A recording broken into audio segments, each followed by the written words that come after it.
जय श्रीकृष्ण. कर्तव्य पळून न जाता पार का पाडावं? कधी कधी आयुष्यात आपल्या समोर अडचणी येतात आणि मन म्हणतं यापासून दूर पळावं. अर्जुनालाही युद्धभूमीवर असंच वाटलं होतं. त्याला वाटलं मी युद्ध न करता मागे हटावं.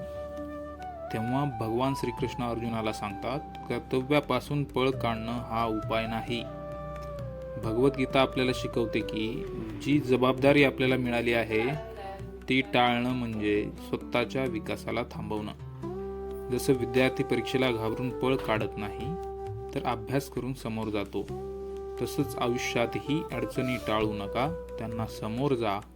कर्तव्य मन लावून केलं तर आत्मविश्वास वाढतो आणि मन मजबूत होतं. भगवद्गीतेचा हा संदेश आपल्याला धैर्य शिकवतो. कर्तव्य पार पाडा, भीती सोडा आणि पुढे चालत राहा. जय श्रीकृष्ण.